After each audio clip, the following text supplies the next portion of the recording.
Hi, welcome back to Dawn's Astrological Vision.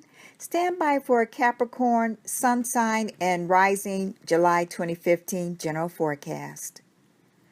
Capricorn, we begin July with the Sun moving through Cancer, your seventh house. During the next 3 weeks, there is an emphasis on your partnerships, both professional and personal, contracts, and the general public. Public relations, legal affairs, and possibly political affairs tend to occupy your attention during this transit. You will be concerned with all kinds of encounters with others. This is a good time to consult a lawyer, doctor, or any other professional expert or consultant.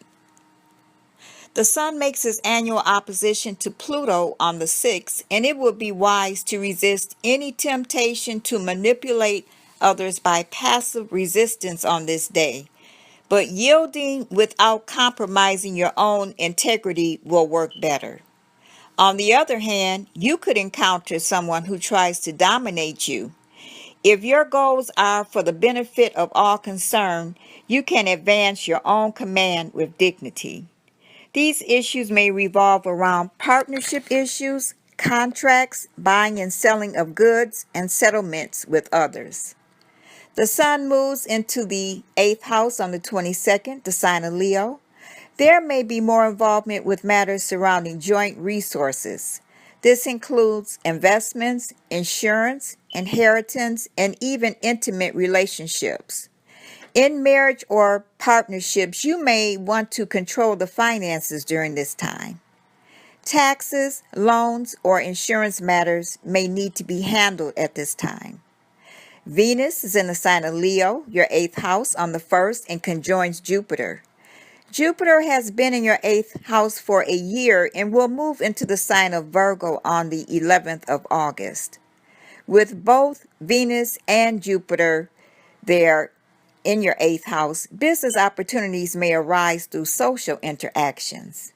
There could be beneficial handling of joint finances and gains through gifts, grants, financial partnerships, and inheritance.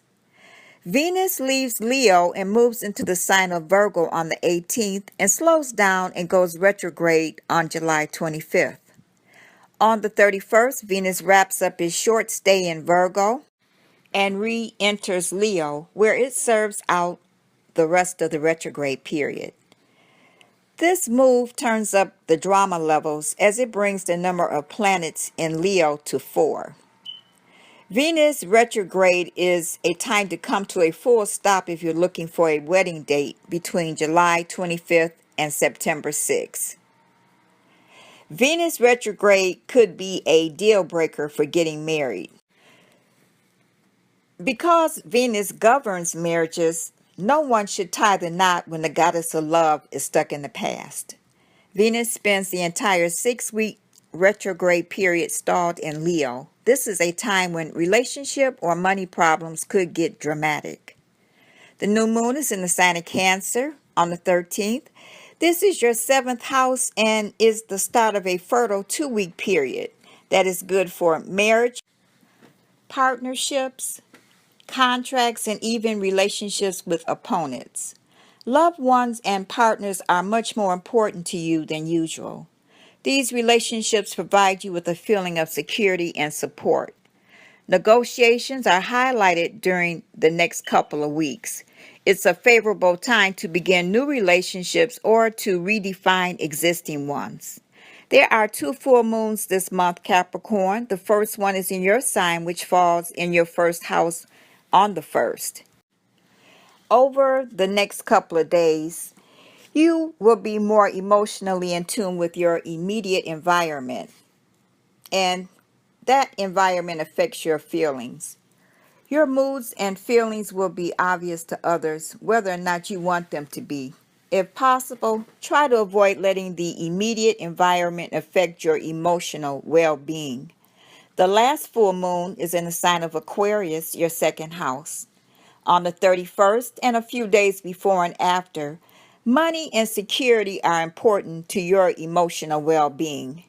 There will be a tendency for your moods to fluctuate with your income, and will have an influence on your spending. Avoid letting your mood of the moment determine your spending. Mars is transiting your seventh house for the entire month of July in Cancer. You could possibly see others as combative or trying to stop you whenever you have a disagreement or do not get your way. On the 15th, Mars is opposing Pluto, affecting your first and seventh houses. This aspect intensifies your desired nature and heightens your ambitions. You may use your personal power constructively or destructively. You push to overcome personal limits and limits imposed by others. Learning to control your energy without suppressing it is necessary. This aspect lasts a couple of days and will affect your day-to-day environment, appearance, and temperament in your seventh house of relationships, alliances, and unions, including marriage. Uranus is going retrograde on the 26th. Uranus is transiting your fourth house and has been in the sign of Aries since March 2011 and will remain until 2019. Over the last couple of years, the focus of change has been on the most personal and intimate aspects of your life. There may have been some upsets that have shown where your life needs change and reform. There could be sudden change in your home environment or even a complete change of residence. Your usual settled life may have been threatened by divorce or separation.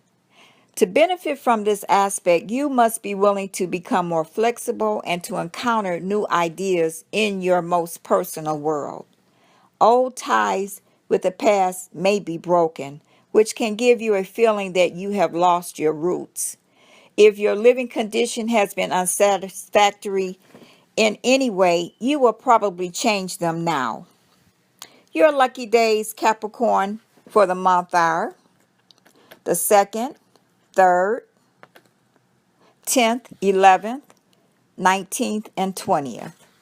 That completes Capricorn July 2015 general forecast. Thank you for returning, Capricorn. I thank you for all the likes and subscriptions. I hope you enjoyed your forecast. Have a wonderful month. I'll talk to you next month, Capricorn. Bye.